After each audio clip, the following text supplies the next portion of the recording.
Technologies में आपका स्वागत है। आइए दोस्तों, गर्मा गर्म खबरें आप लोगों के लिए लेके आया हूँ। आज काफी सारी टेक न्यूज थी तो सोचा टाइम वेस्ट नहीं करते, सीधा टेक न्यूज देते हैं। हमने आज iQOO Z10 की अनबॉक्सिंग किया है। अगर आपने नहीं देखा वीडियो जाके देख लीजिए। ऑफर पर आई थिंक अराउंड 20,000 तक आता है और ओवरऑल एक अच्छा पैकेज है। वैसे iQOO Z10X भी लॉन्च हुआ है, वो भी ऑफर पर 12,500 तक आता है, विच इज़ नॉट बैड। तो उसका अनबॉक्सिंग सेपरेट कर रहा हूँ मैं प्लान। तो अगर जिन लोगों को इंटरेस्ट है तो वो देख लेना, 15 या 16 तारीख तक शायद आ जाएगा। प्यार और सपोर्ट हमेशा की तरह दोस्तों बनाए रखिए, बड़ा अच्छा लगता है। टेक न्यूज़ देता हूँ तो एक कनेक्शन फील होता है, क्लोजनेस फील होती है। तो प्यार और सपोर्ट लाइक हमेशा करते रहिए और हाँ, सब्सक्राइब नहीं किया तो कर लीजिए। ज़्यादा मिस नहीं करते, फटाफट से आज की टेक न्यूज़ शुरू करते हैं। पहली खबर की शुरुआत करेंगे सैमसंग से। फाइनली सैमसंग गैलेक्सी M56 की ऑफिशियल लॉन्च डेट आ चुकी है। 17 अप्रैल को इंडिया में लॉन्च होने वाला है। यस, 17 अप्रैल को इंडिया में आ रहा है। ये स्लिमिस्ट स्मार्टफोन बनेगा सेगमेंट का। आजकल ब्रांड ये सब बहुत मार्केटिंग करती है, बिगेस्ट बैटरी, स्लिमेस्ट, ये वो। सैमसंग M56 भी कुछ वैसी होने वाला है। इस बार बोल रहे हैं Exynos 1480 हो सकता है, तो आई डोंट नो अभी लोगों को कितना पसंद आएगा।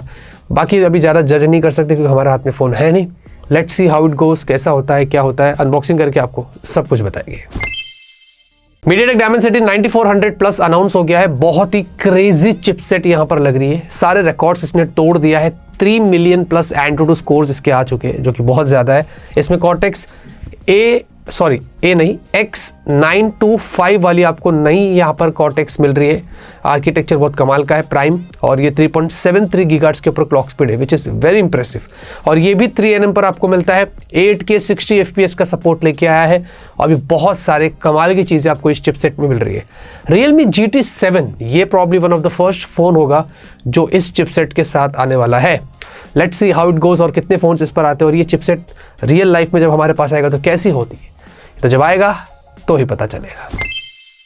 तो ऐसा लग रहा है कि भाई पोको वाले अपने Poco F7, F7 Pro, F7 Ultra ये सब कुछ इंडिया में लॉन्च कर सकते हैं, क्योंकि हाल ही में Poco India head Himanshu Tandon उन्होंने एक फ़ोटो डाला, नॉक किया, और ये फ़ोन पोस्टर की तरफ वो खड़े देख रहे हैं, वो पोको F7 Ultra है। उनके हाथ में भी अगर आप गौर करेंगे तो वो पोको F7 Ultra है। तो डेफिनेटली वो शायद प्लान कर रहे हैं इस फ़ोन को इंडिया में लॉन्च करने के लिए। तो हमें शायद 2 से 3 फ़ोन इस बार मिल सकते हैं, या इधर पोको F7 Ultra ऐसा हो सकता है, या तीनों फ़ोन आ सकते हैं, ऐसा कुछ हो सकता है। अभी कुछ पता नहीं, लेकिन डेफिनेटली मई तक बड़ा खुलासा हो जाएगा पोको की तरफ से। इस बार हमें काफ़ी सारे इंटरेस्टिंग फ़ोन्स मिलेंगे। F7 Snapdragon 8S Gen 4, F7 Ultra Snapdragon 8 Elite। How it goes, कैसे हो गए, ये आएगा, सब बताएंगे। Snapdragon 8 Elite 2 यहाँ पर इसकी इन्फॉर्मेशन बाहर आ गई है और बताया जा रहा है कि इसका जो एंटूटू स्कोर होने वाला है वो क्लोज टू 4 मिलियन होने वाला है। बहुत ज़्यादा क्रेजी स्पीड यहाँ पर लेके आएगा, ऐसा बताया जा रहा है। अभी ज़्यादा इन्फॉर्मेशन इसकी तरफ आई नहीं है, बट यही बोल रहे हैं कि Snapdragon 8 Elite 2 जो आएगा वो सारे चिपसेट का बाप होने वाला है, जिसका एंटूटू स्कोर सारे बैरियर्स तोड़ देगा। नए आर्किटेक्चर, नया GPU, नए सपोर्ट और मोस्टली मोर AAA गेम्स का सपोर्ट आपको एंड्रॉयड फोन्स में देखने को मिलेगा गोइंग फॉरवर्ड। वैसे Realme वालों ने एक नया टीजर यहाँ पर रिलीज कर दिया है, कॉल द GT पार्टनर, और ऐसा लग रहा है कि वो GT सीरीज में और भी बहुत सारे फोन्स लॉन्च कर सकती है। ये खाली पोस्टर सामने निकल कर आया है, इंडिया में ग्लोबली कब कहाँ कैसे होगा फिलहाल के लिए इसके बारे में कुछ पता नहीं है, लेकिन let's see how it goes. कितने फोन्स आएंगे, क्या होगा। GT7 तो वैसे चाइना में लॉन्च हो रहा है अप्रैल में, और GT7T भी वेट कर रहे हैं उसका, वो भी देख रहे हैं कि कब आएगा। तो वो सब कुछ शायद हो सकता है कि लॉन्च हो जाए, बट लेट्स सी, अभी कुछ पता नहीं है, लेकिन मई के महीने में प्रॉब्लम हमें कुछ पता चल सकता है। Oppo K13 इंडिया के अंदर बड़ी जल्दी लॉन्च होने वाला है। फ्लिपकार्ट पर भी लिस्टिंग आ चुकी है और लिखा है लॉन्चिंग फर्स्ट इन इंडिया। तो इंडिया में सबसे पहले लॉन्च हो रहा है, which is very impressive. K12X जो था ना, ये उसका सक्सेसर हो सकता है, और K12X इंडिया में 20 लाख यूनिट्स सोल्ड हुए थे। लोगों ने इसको बहुत पसंद किया था। Dimensity 6300 के साथ था।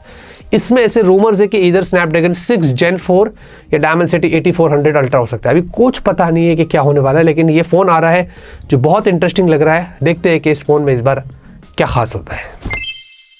Honor Power, जी हाँ, Honor अपना एक नया स्मार्टफोन लॉन्च कर रहा है। पहले तो आपको बता दूं कि भाई Honor वाले इंडिया के अंदर क्विट नहीं कर रहे हैं। काफ़ी रूमर्स और लीक्स आ रही थी कि भाई इंडिया के अंदर Honor क्विट कर रहा है, लेकिन वैसा कुछ नहीं है।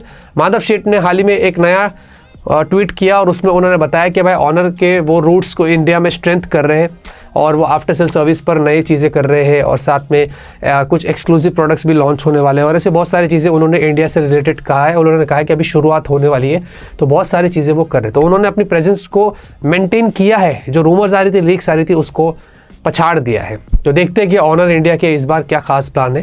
लेकिन साथ ही साथ ऑनर पावर करके एक स्मार्टफोन जो है वो ऑनलाइन लिस्ट हुआ है। इसके पोस्टर्स वगैरह बाहर निकल कर आ चुके हैं, जिसमें 8000 mAh की आपको बैटरी मिलने वाली है।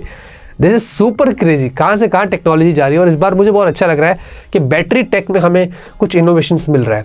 फ़ोन भी स्लिम है और बैटरी भी 8000 mAh की। सोचो 2026 2027 क्या क्रेजी होने वाला है स्मार्टफोन मार्केट में। भाई देखिए, इंडिया के अंदर अगर आपको बता दूं BGMI आप खेल रहे हैं तो बहुत बड़ा इशू निकल कर आ चुका है।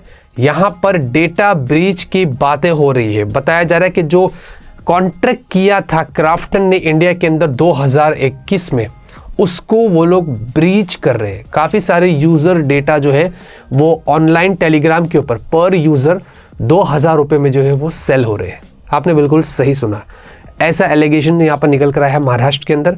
हाई कोर्ट के अंदर केस है, अभी सुनवाई इनकी यहाँ पर होने वाली है अप्रैल के अंदर। तो मतलब कुछ थोड़े दिनों में पता चलेगा कि एग्जैक्टली BGMI का इंडिया के अंदर क्या सीन चल रहा है। ये गिल्टी फाउंड होता है नहीं होता है क्राफ्टन, ये तो कुछ पता नहीं है। लेकिन डेटा सेल करने का इशू आ गया है और वो इंडिया में उन्होंने जो कॉन्ट्रैक्ट किया था कि सारे डेटा हमारे सेफ है, ऐसा है वैसा है, उसको अगर वो लोग ब्रीच कर रहे तो मतलब बहुत बड़ी बात है। कुछ भी हो सकता है, फिर हमारी गवर्नमेंट कुछ भी एक्शन ले सकती है। और मुझे पता है आप में से जो गेमर्स हैं उन्होंने स्किप किया रहेगा कैसे पकड़ा। लेकिन ये खबर जो है वो आपको क्या लगता है इसके बारे में, क्या फ़र्क पड़ता है इस बार अगर BGMI बैन भी हो जाता है? क्योंकि एक टाइम पे बहुत ट्रेंड हुआ करता था। आपको अब कैसा लग रहा है कमेंट में ज़रूर बताना। इंडिया के अंदर दोस्तों स्मार्टफोन मैन्युफैक्चरिंग को लेकर काफ़ी बड़ी खबर आ रही है। 2024-2025 फाइनेंशियल ईयर में बताया जा रहा है कि इंडिया के अंदर से लगभग 2 lakh worth crore of smartphones shift हुए हैं, जो बहुत ज़्यादा है। लेकिन आपको पता है इसके अंदर सबसे ज़्यादा अगर कोई फ़ोन एक्सपोर्ट हुआ है वो आईफोन हुआ है 1.5 लाख करोड़, यानी कि 2 लाख करोड़ वर्थ तो फ़ोन इंडिया से बाहर एक्सपोर्ट हुए हैं। लेकिन उसमें सबसे ज़्यादा कंट्रीब्यूशन आईफोन का है, जो कि बहुत ज़्यादा है। सोचो एप्पल इंडिया पे कितना रिलाय हो गया है, इंडियन मार्केट उसके लिए कितनी बड़ी है कि यहाँ पर से वो फ़ोन बना के बाहर बेचता है। 2 lakh crore worth of smartphones shift हुए एक साल में। This is super crazy. Acer जो है इंडिया के अंदर बताया जा रहा है कि 15 अप्रैल को अपना एक नया स्मार्टफोन लॉन्च कर सकता है। जी हाँ, उसके कुछ फ़ोन के टीज़र वगैरह आ चुके हैं। फ़ोन दिख रहा है, सर्कुलर कैमरा लेआउट है और ये सारी चीज़ें यहाँ पर लग रही है। थोड़ा सा टीज़र उन्होंने डाल दिया है। एग्जैक्टली अभी हमें पता नहीं कि ये स्मार्टफोन कैसा होगा, क्या होगा। वैसे अल्काटेल वाले भी आ रहे हैं, एसर भी आ रहा है, तो ये सारी चीज़ें हो रही है। तो एसर का ये फ़ोन कितना खास होता है, कैसा होता है, देखेंगे दोस्तों। अगर इंटरेस्ट रहेगा, हमें कुछ ठीक लगेगा, अच्छा कुछ लॉन्च हुआ रहेगा तो अनबॉक्सिंग करके सब कुछ बताएंगे। Infinix note 50S 5G India के अंदर लॉन्च होने वाला है अप्रैल के महीने में ही। जी हाँ, मतलब एंड ऑफ अप्रैल से पहले ये स्मार्टफोन इंडिया में लॉन्च हो जाएगा।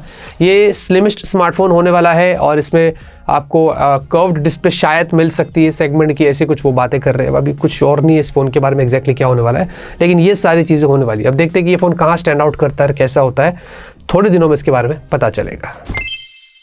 लेकिन इन्फिनिक्स का चचेरा भाई टेक्नो भी अपने पोवा स्मार्टफोन को इंडिया में लॉन्च कर रहा है और ये स्मार्टफोन हमें बड़ी जल्दी मिलेगा। इसमें कर्व्ड पैनल होने वाला है और कुछ टीज़र में देखेंगे तो ब्लैक फ़ोन और पीछे से कुछ रोशनियां निकल रही है, तो कुछ शायद से वही हाईलाइट कर रहे हैं डिस्प्ले को लेकर। तो टेक्नो भी अपने पोवा सीरीज़ का आई थिंक 2025 का ये पहला स्मार्टफोन होने वाला उनका, और कितना खास होता है और क्या कुछ होता है, क्योंकि पोवा सीरीज़ बड़ी इंटरेस्टिंग होती है, मुझे अच्छा लगता है। जब आएगा आपको बताएंगे। iOS 19 के कुछ फर्स्ट लुक लीक हो गए। जी हाँ, iOS 19 के iOS 18 चल रहा है, एप्पल यूजर्स इसका इस्तेमाल कर रहे हैं, एप्पल इंटेलिजेंस उनको तंग कर रहा है, मैं जानता हूँ। लेकिन iOS 19 के अंदर देखेंगे थोड़े बहुत फीचर्स बाहर निकल कर आ चुके हैं, थोड़ा बहुत रीडिज़ाइंड लग रहा है, थोड़ी बहुत चीज़ें ऐड की जा रही है, ऐसा लग रहा है। लॉक स्क्रीन पे थोड़ा कस्टमाइजेशन दिख रहे हैं, तो ये सारी चीज़ें यहाँ पर हो रही है। तो let's see how it goes. अभी कुछ पता नहीं है। जून में जो उनका एप्पल का WWDC होगा ना, वहीं पता चलेगा कि एग्जैक्टली iOS 19 क्या लेके आता है और एप्पल इंटेलिजेंस कितना इंप्रूव होता है, एंड्रॉइड के मुकाबले कैसे चलता है, ये तो जून में ही पता चलेगा।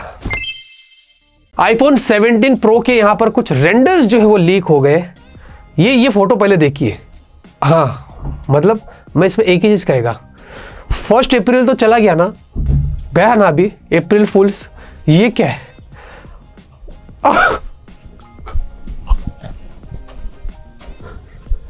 आज की न्यूज़ खत्म। मुझे भी करता हूँ आज की न्यूज़ को पसंद नहीं लाइक करिए। तब तक के लिए ऑलवेज कीप स्माइलिंग।